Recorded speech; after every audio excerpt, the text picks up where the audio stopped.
Yo, what's up? Dos Tribling Abad nos Dorobo Sundal niya sini itong production. Kalbong Bordado in the house. Yon, meron tayong i-review ngayon. Ito ay 10 misteryo sa kilaliman ng karagatan na hindi kayang paliwanag ng eksperto. Ito ay nagmula kay Arvin Polo TV. Yan, subscribe kayo sa kanya mga tol. Marami kayong matutunan dito sa content na to. At syempre, kung hindi pa kayo nakasubscribe sa akin, subscribe din kayo. Yeah. Yan, wala naman tayo hinihintay na. Simulan natin to. Yeah. So, kita nga, adjust ko muna yung volume pala. Malakas, para walang balo.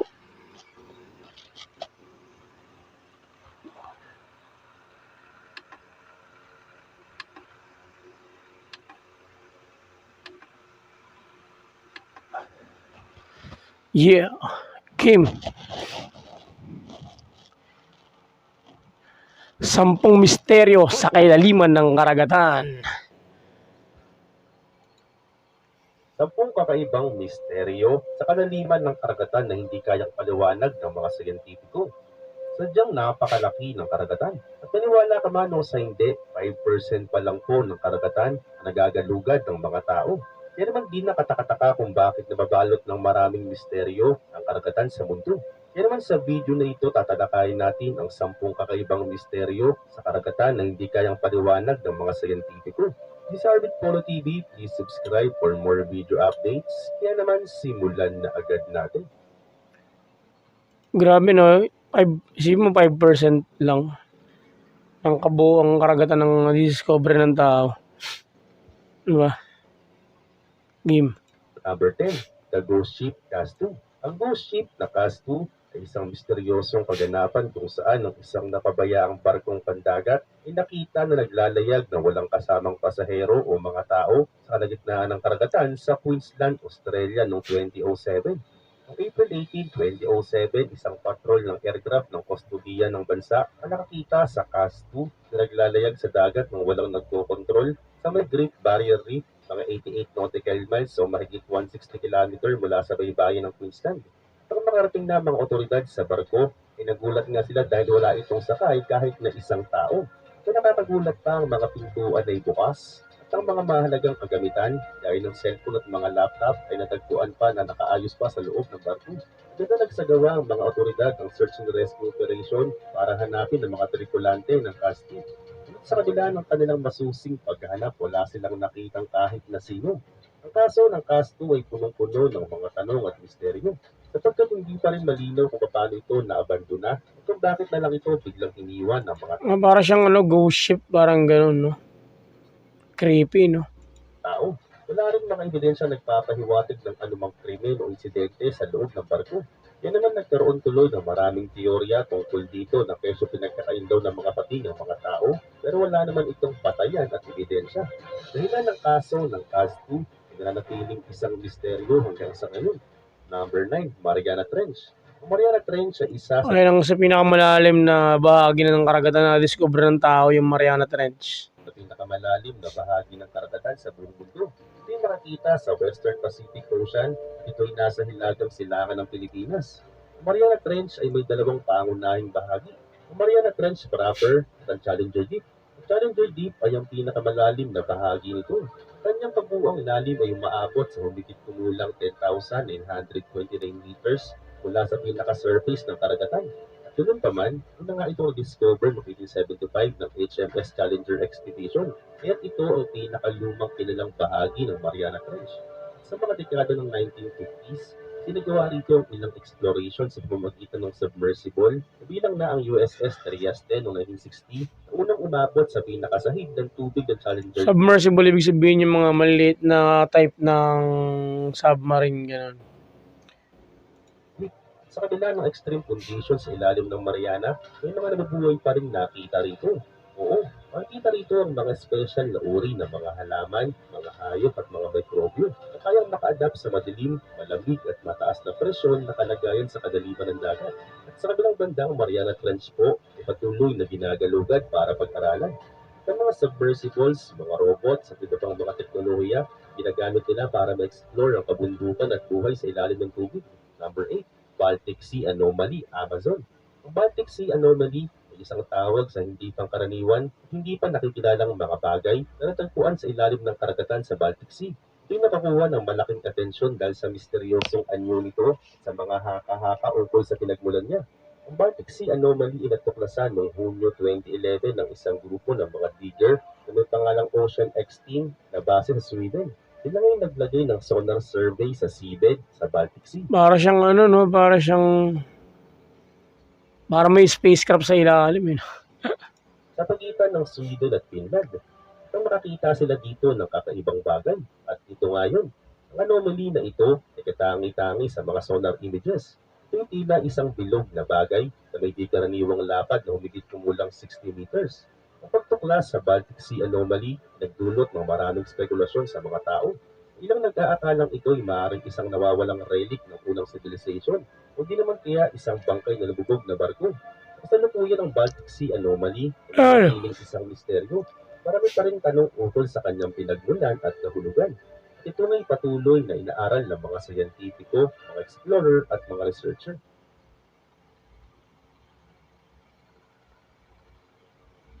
So, ayun na nga, loading.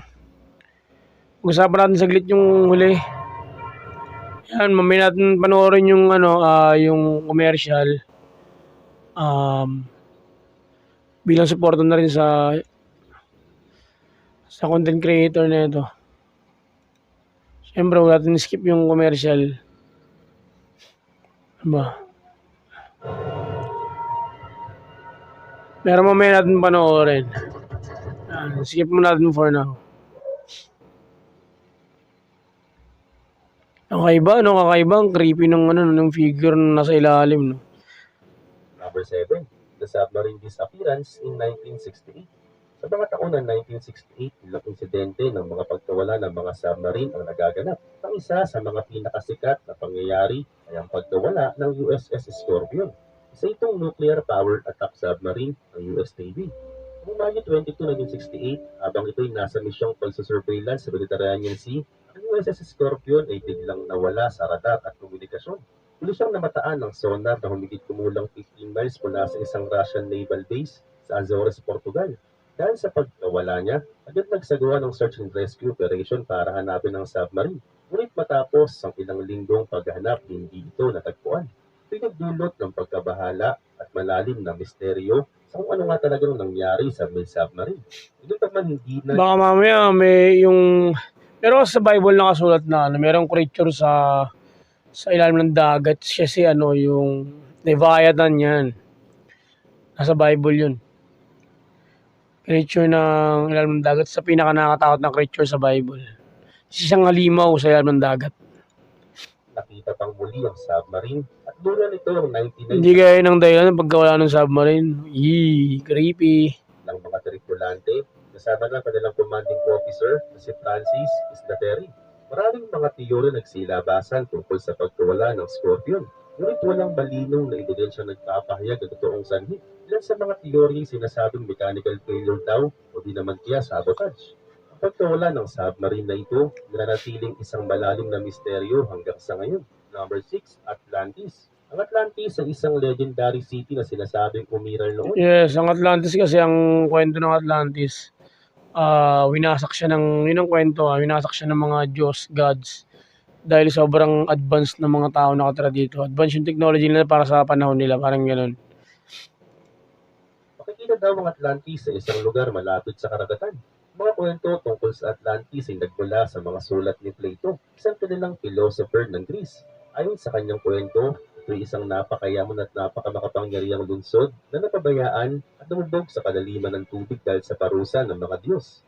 At sa ngayon ang Atlantis ay isang mythological o legendary city pa lamang. At hanggang ngayon wala pang konkretong ebidensyang nagpapatunay na ito'y tunay na nag-exist. Maraming Yes. dekadang lumipas, maraming mga teorya at mga claims na nagsilabasan tungkol dito. At ang ilan sa mga lugar na pinaghihinalaan ng lokasyon ng Atlantis ay yung Caribbean Sea at Mediterranean Sea.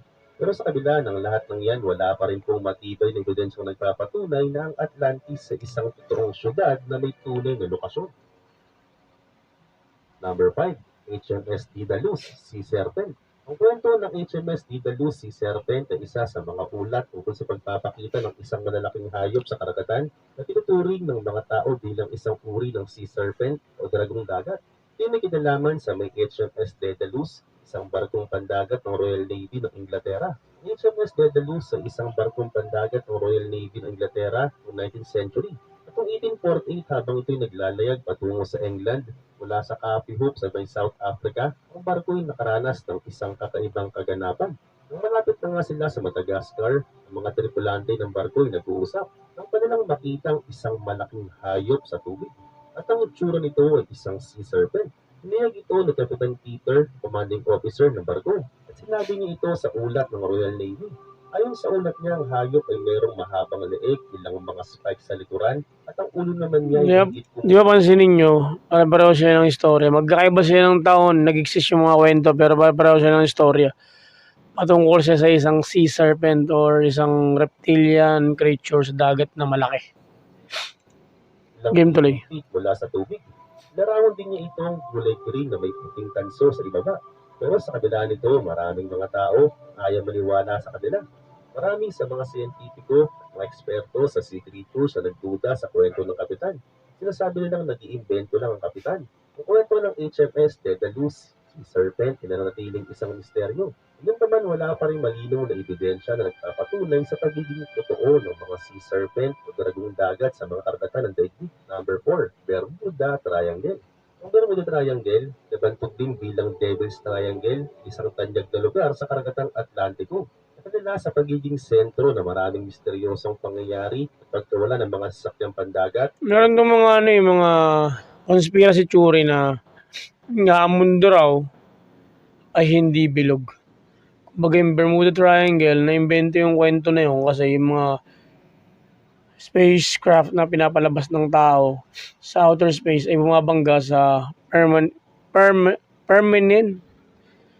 Tapos, dyan sa part na yun, bumabagsak. Kaya, nag-invento sila ng kwento na pero nag-exist yung Bermuda Triangle. Tapos, yun nga, nangunguha siya ng mga lumilipad, dumadaan ng mga barko, aeroplano, etc. Tapos, ang dyan naman sa Bermuda Triangle naman na kwento, yung ibang side na kwento, sabi nila, ang Bermuda Triangle daw ay isang misteryosong lugar na pag sa dumaan ka, pwede kang mawala or pwede kang mapunta sa ibang dimension, parang ganun. Basta, napaka-misteryosong lugar na yan. Isa sa pinakasikat na misteryosong lugar sa buong mundo. Plano at mga tao. Triangle ay makikita sa karagatang Atlantiko sa pagitan ng Miami, Florida, Bermuda, Puerto Rico. Ito ay isang malawak na lugar na ginagawang ruta ng maraming sasakyang pandagat at mga eroplano. Sa loob ng maraming dekada, maraming mga ulat tungkol sa misteryosong pagkawala ng mga sasakyang pandagat at mga eroplano na naganap sa may Devil's Triangle. Maraming mga teorya nagsilabasan para subukang ipaliwanag ang mga misteryosong pangyayari sa triangle. Kasama rito ang teoryang natural fenomeno tulad ng mga malalakas na alon o mga mini tsunamis. At sinasabi naman ng iba na gawa ito ng mga supernatural powers o di naman kaya mga extraterrestrial activity. Bagamat may mga misteryosong kaganapan sa The Devil's Triangle, ang mga siyentipiko at eksperto sa maritime at aviation safety ay di maiwasang maniwala dito. Marami kasi sa mga teorya at mga ulat o pwedeng magkaroon ng makatwirang paliwanag tulad ng paiba-ibang klima o technical problems. Number 3, the Gulf of Mexico's first shipwreck. Kasaysayan ng Gulf of Mexico, marami ng shipwreck ang lumubog dito. Pero ang isa sa pinakasikat ay yung tinuturing nilang sinumpa. At ito nga ang kwento ng El Cazador. Ang El Cazador ay isang barko ng Espanya na nawala noong 1784 sa Gulf of Mexico. Ang barko ay may kargang halos 19 tons na mga pilak mula sa may silver mines ng New Spain na sa ngayon ay Mexico na. Ang mga pilak na ito ay pinargangan nila pabalik sa Espanya para pondohan ang kanilang mga kolonya at militar. Pero noong Enero 11, 1784, naglalayag na patungo sa New Orleans, Louisiana ang barko ay ang El Cazador ay biglang nawala.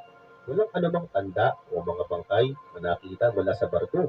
Dahil dito ang pagkawala ng El Cazador ay nagdulot ng malalim na pagkabahala sa mga opisyal ng Espanya. Malamang yung mga coins na karga nun, napakamahal nun yun kung ngayong panahon. Consider as national treasure na yan. Pang museum na yung mga ganyang klaseng coins. Dahil sa halaga ng pilak na bitbit nito, Ang kwento ng El Cazador ay nagdulot ng iba't ibang mga alingaw at teorya. May mga nag-aakalang ito'y nasalanta ng bagyo, hindi naman kaya bumangga sa mga bato. At hanggang sa ngayon, hindi na ito nakita pang muli. Number 2, the Strontiaceidis. Ang Strontiaceidis ay isang kakaibang hayop na nakita noong 1808 sa isla ng Para siyang prehistoric dinosaur, ganun. Strontiaceidis sa Orkney, Scotland. Ang pagkakatagpo sa hayop na ito ay nagdulot ng kakaibang interes sa mga tao at maraming mga teorya na silabasan tungkol sa kanyang pinagmulan. Nakita ito ng isang grupo ng mga taga-Stronstray sa isang beach sa kanilang isla. At noong una ay nakala nila na isa itong malaking aso. Pero nung kanilang masusi itong tinignan, ay napagtantungan nilang isa itong hayop na malayo sa itsura ng karaniwang aso. Ang Strontiaceidis, dinescribe nila bilang may malalaking mga buto at malalaking matang dilaw at may maikli at makapal na balahibo. At ito'y may maiksi at makapal na leeg. At may sukat siyang humigit kumulang 55 feet o 16.5 meters ang haba. At ang nakita nga nila ito'y nagdulot ng mga spekulasyon sa mga tao. May mga teorya na nagsasabi na ito'y isang maaaring hindi patukoy na uri ng malaking ahas o di naman kaya isang dugong. Pero din nagsasabi na ito daw ay maaaring isang hindi malinaw na sea creatures o isang uri ng dinosaur. Bagamat marami Yes. mga teorya ukol sa tunay na pagkakakilanlan ng Strontiaceidis, ay wala pa rin malinaw na ebidensyang nagpapatunay ng anumang konkretong uri o species ito. Number 1, ang pinakahuli, Devil Sea. Ang Devil Sea, napantog din bilang Dragon's Triangle, ay isang sikat na lugar sa karagatang Pasipiko na may parehong reputasyon sa Bermuda Triangle. Ito ay isang lugar na may kasaysayan ng mga misteryosong pagkawala at mga insidente sa karagatan na nagdudulot ng mga teorya at kababalaghan. Ang Devil Sea nakikita sa Kung di nyo nakatanong guys, seaman ako eh. Course ko yan, nakapagtapos ako ng pag-seaman noon.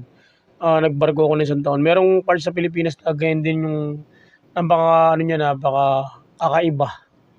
Ito yung sa may sa parting Surigao, meron dun part na dagat na nagsasalo-salubong yung dagat, yung alon, tapos pa iba-ibang direksyon, tapos magkakaiba pa ng kulay.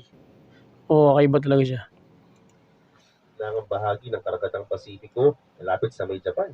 Ito ay isang triangle na lugar na kinabibilangan ng mga karagatan sa pagitan ng Japan, Guam at paligid ng isla ng Bonin. Ang Devil Sea din ay may kasaysayan ng mga misteryosong pagkawala ng mga sasakyang pandagat at mga eroplano at hindi may paliwanag kung saan ito napupunta. Ayon sa ulat, ang mga sasakyang pandagat ay biglang nawawala ng walang anumang iniiwan na bakas. Pero sabi naman ng iba, dahil lamang ito sa mga natural disaster, gaya ng mga bagyo at buwawi.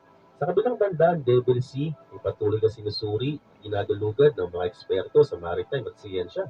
Bagamat may mga insidente na nagaganap sa lugar, hindi lahat ng mga ito ay nauugnay sa mga supernatural na mga puwersa o babalaghan. Dahil kahit papano, bibigyan ito ng sagot ng mga siyentipiko.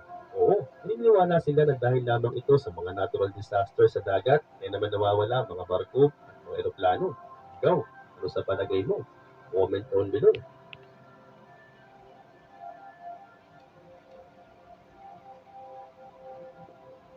So, yun na nga guys, tapos na siya.